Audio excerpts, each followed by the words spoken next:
याद रखें, ज़कात जिस माल से निकाला जाएगा वो माल का नामी होना ज़रूरी है। तो आप सबसे पहले ये जान लें कि माले नामी क्या क्या है, और फिर जब भी ज़कात का मसला आए तो सबसे पहले आप माले नामी की कीमत को जमा करें और फिर उसी से आप ज़कात निकालें। चलें, सोना सोना जो है ये माले नामी है। सोना पहनने के लिए है, सोना रखा हुआ है, जेवर बना हुआ है, टूटा फूटा हुआ है, जैसा भी है, खा वो पहनते हो या ना पहनते हो, सोने की कोई सामान है आपके पास, आपकी मिल्कियत में, तो ये जो सोना है टोटल ये माले नामी है। नंबर 2, चांदी।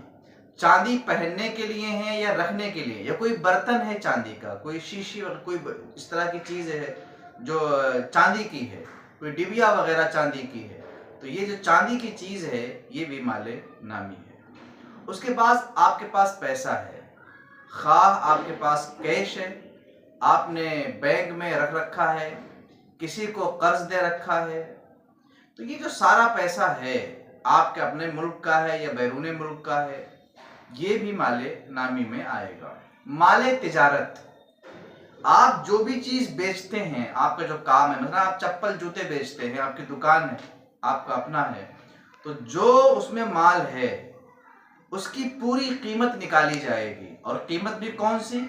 जिस कीमत में आपने खरीदी है वो कीमत नहीं, आज की मौजूदा कीमत निकाली जाएगी कि टोटल माल की मौजूदा कीमत कितनी है।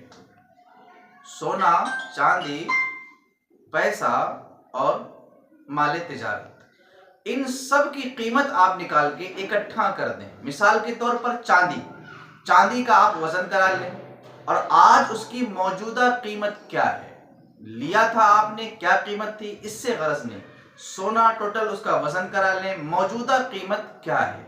इसके बाद माले तिजारत इतना है, इसकी इतनी कीमत है, और पैसा इतना हमारे पास है, टोटल इकट्ठा कर लें। और इकट्ठा करने के बाद फिर उसी में जो आप पर कर्ज है, जितना भी कर्ज है आपके ऊपर, उसको उससे माइनस कर लें, कम कर लें। अब जो माल बचे उसी से आप 2.5% के हिसाब से ज़कात निकाल दीजिए। तो याद रहे, आप पूछते हैं कि हमारे पास गाड़ी है उसकी ज़कात निकालनी है कि नहीं, हमारे पास बंगला है उसकी ज़कात, हमारे पास जो हमने ज़मीन ले रखी है उसकी ज़कात, तो ये जो बार बार सवालात होते हैं ये गलत फहमी की वजह से होते हैं। माले नामी में ही ज़कात है, सोना, चांदी, माले तिजारत, रुपया, पैसा जो आपके पास है, इन्हीं चारों का हिसाब लगाया जाएगा।